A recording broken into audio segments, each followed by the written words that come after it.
You are watching Cold Fusion TV. With a little bit of a simple kind of drama, rhyme defying blind eyes open when the rhyme's smoking from the writing. Gentle giant shining armor bomb the track, soft fact that relation, then we put it on wax like that. Welcome to another Cold Fusion video. I'm going to start this video off with a quote. Henry Ford once said, "It is well enough that the people of the nation do not understand our banking and monetary system. For if they did, I believe there would be a revolution before tomorrow morning." I quote this because it encapsulates the fact that the contents of this video may be unsettling compared to the videos that I normally make. I still feel compelled to make this video because I've been exploring the financial world for the last 4 years, and it's definitely given me a more complete view of the world. I want to share some of what I've come across with you guys. I'm also going to do a video about cryptocurrencies like Bitcoin in the future, and to understand why Bitcoin and other cryptocurrencies may continue to rise, it's critical that you understand the contents of this video. I hope that you find this topic interesting and that it inspires you to do your own research afterwards. Now, with that said, let's begin.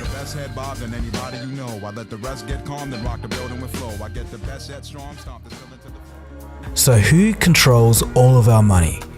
It's a simple question. We all know that you and I don't control it. Our employees don't control it. The companies that they work for don't control it. So who does? Where does it even come from in the first place? I'll give you a hint. Money does not come from the government. It's a seemingly obvious question that's never asked or taught in schools for some reason. Unfortunately, most people's lives are basically dedicated to money. It's all people ever worry about or talk about. We go to school to learn basically how to go to university, to learn the skills to get a good job so that we can trade hours of our lives, all for this thing called money. So why wouldn't you want to know where money comes from and who issues it? Today, in this very special video, you're about to find out the answer to the question of who controls all of our money. People today can tell something isn't quite right with our financial system, but they just can't put their finger on it. Some people think it's the failure of government, others think that it's the failure of capitalism itself. This video should clarify a few things.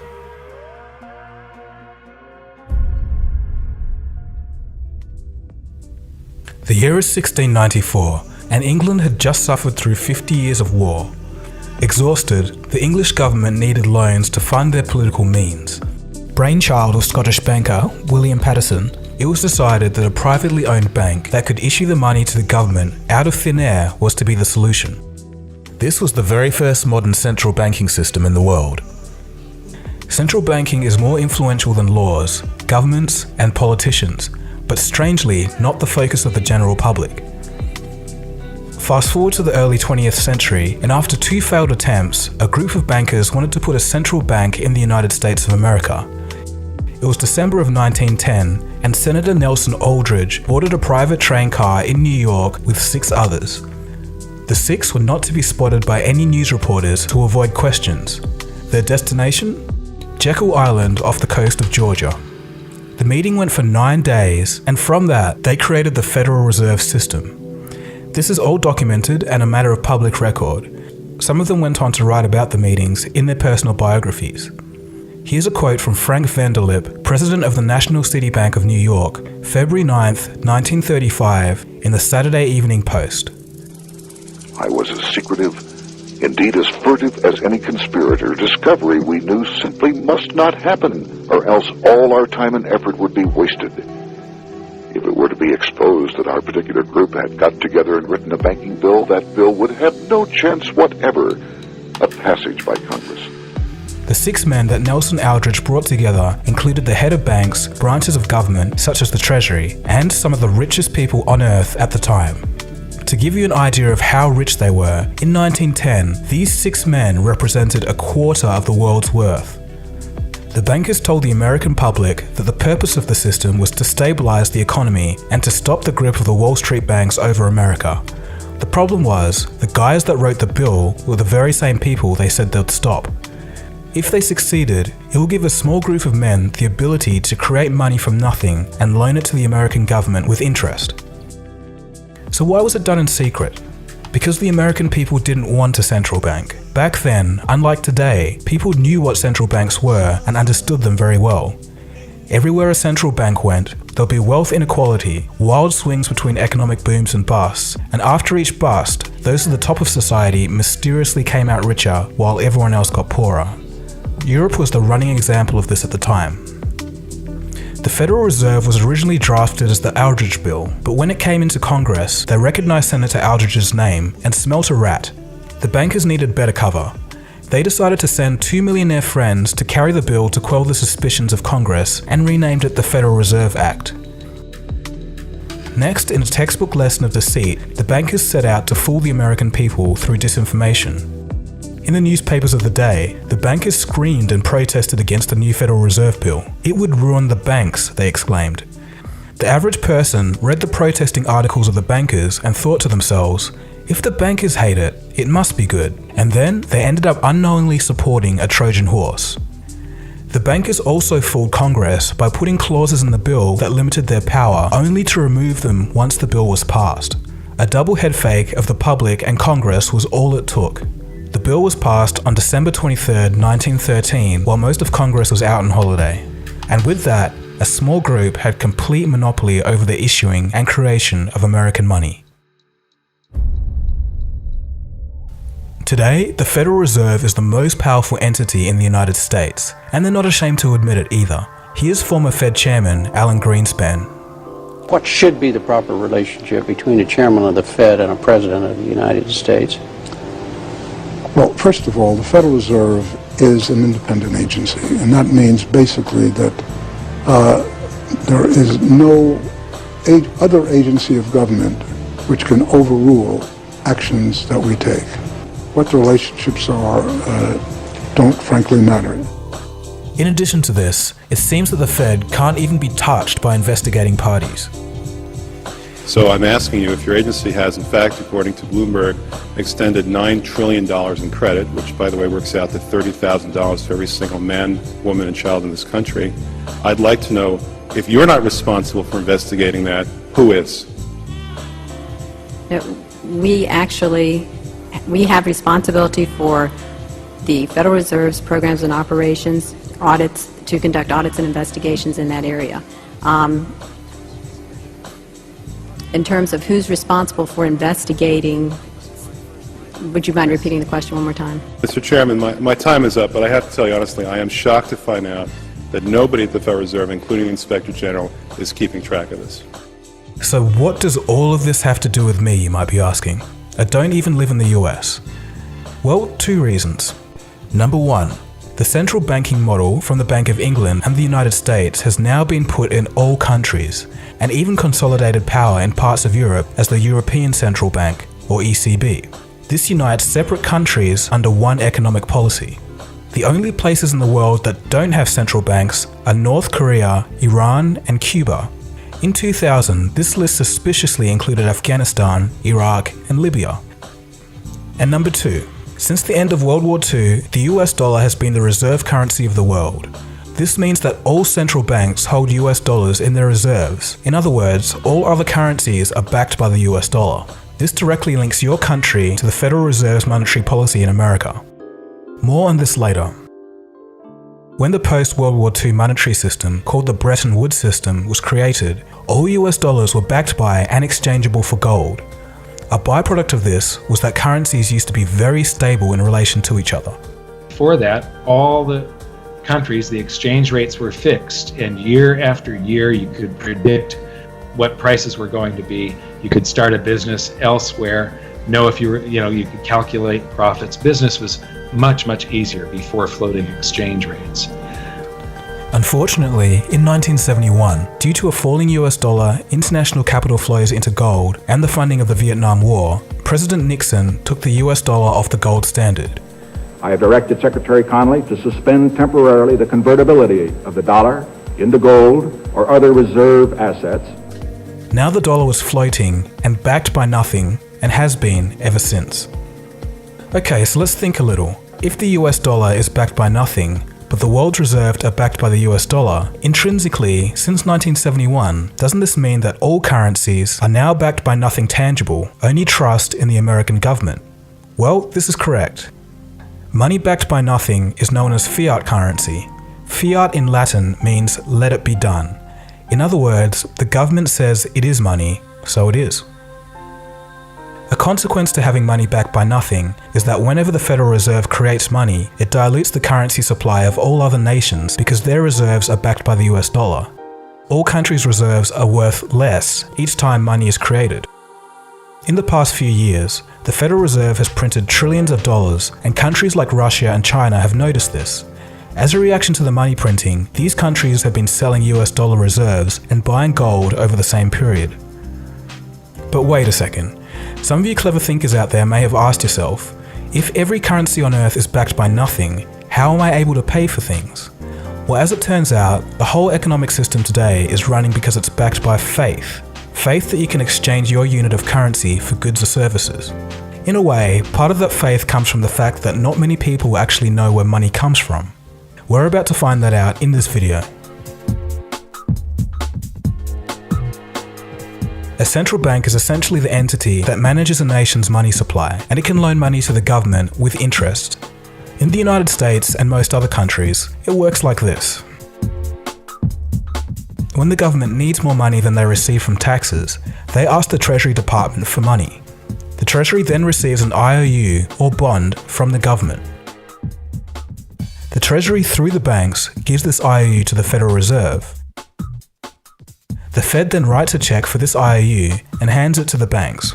At this exchange at the banks, money is created and it can be used to pay government bills. So hang on, where does the Fed get the money to be able to write this check? They get this money from nowhere. They literally just invent it. Here's a quote from the Boston Federal Reserve. Quote, "When you or I write a check, there must be sufficient funds in our account to cover the check. But when the Federal Reserve writes a check, there is no bank deposit on which that check is drawn. When the Federal Reserve writes a check, it is creating money." End quote. So in essence, they're writing a check and creating money from an account that has no money in it.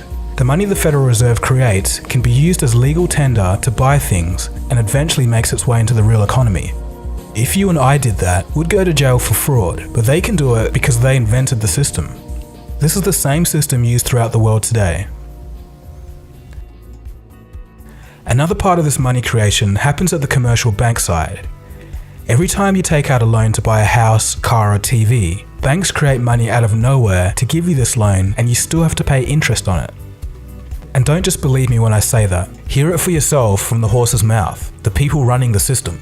Graham Towers, former governor of the Central Bank of Canada, states, quote, "Each and every time a bank makes a loan, new credit is created, new deposits, brand new money." End quote.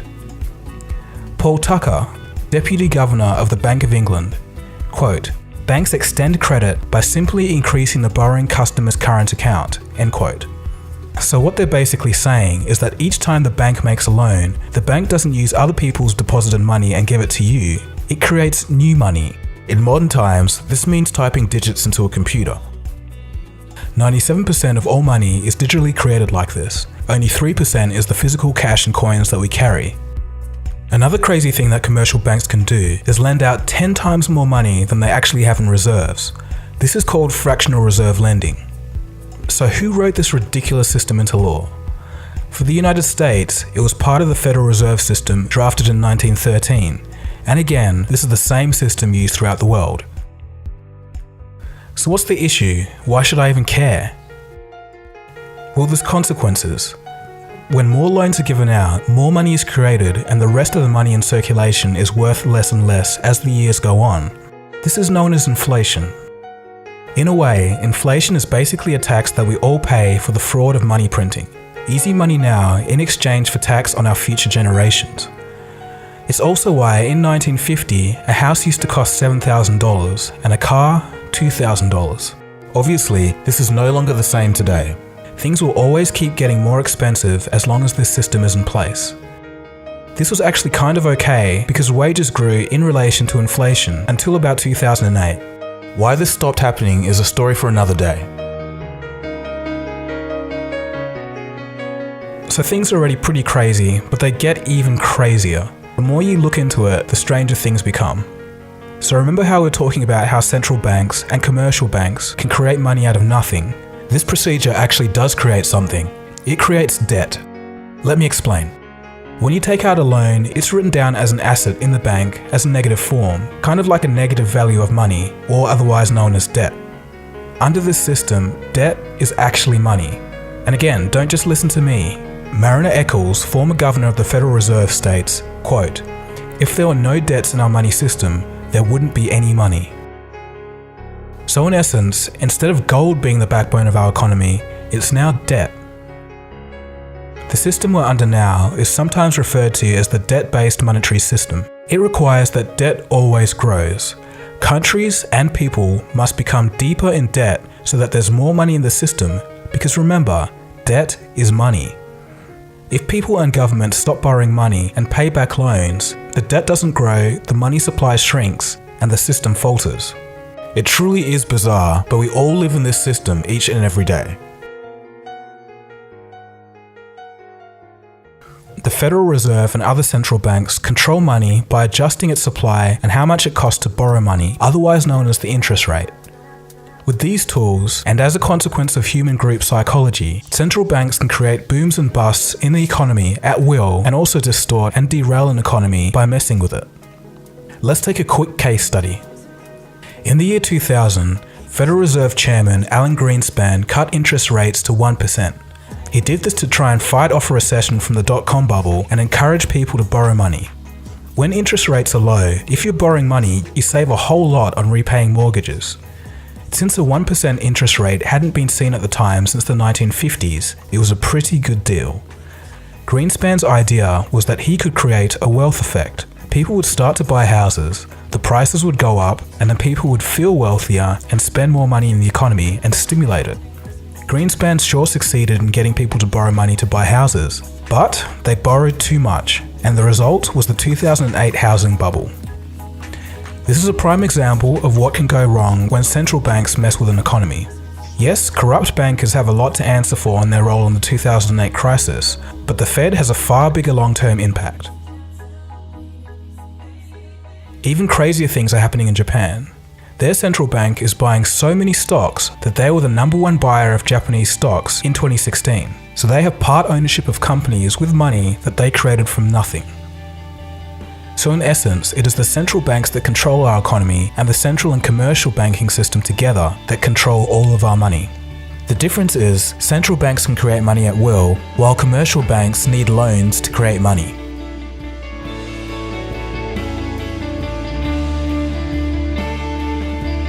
To give you an idea of people's views of central banking when people actually knew what central banks were, here's a couple of examples.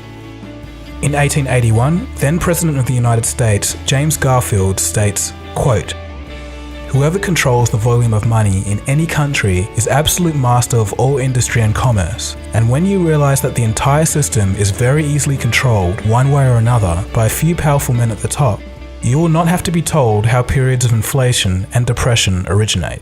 End quote. Benjamin Franklin in his autobiography stated that the prime reason for the American War of Independence was a battle over who actually controlled and issued the money of the new colonies. Moving on to more modern times, Nobel Prize-winning economist Milton Friedman states, quote, "The Federal Reserve definitely caused the Great Depression by contracting the amount of currency in circulation by 1/3 from 1929 to 1933, end quote. So with all of this being said, some would argue that central banks are not inherently a bad thing. They just need to be part of the government and not privately owned. The government should be able to issue its own money for the benefit of the people and shouldn't have to pay a massive interest on its own debt. This was tried at least once in the United States by President Lincoln, who stated this, "The government should create, issue, and circulate all the currency and credit needed to satisfy the spending power of the government and the buying power of consumers. By the adoption of these principles, the taxpayers will be saved immense sums of interest. Money will cease to be master and become the servant of humanity." Abraham Lincoln then issued his own government money. It was called the greenback. No further comments on that story. So I think we'll end the video there. There's so much more that I could cover about what central banking decisions led to what revolutions around the world. Pretty much when you look at it, all revolutions and all wars, when you dig through everything, it all boils down to money. I could also have talked about the new global movement of those who are rejecting the debt-based economic system. people are starting to move their currency into gold, silver and cryptocurrencies, like Bitcoin. So there is a light at the end of the tunnel, but that's a whole nother story for another day.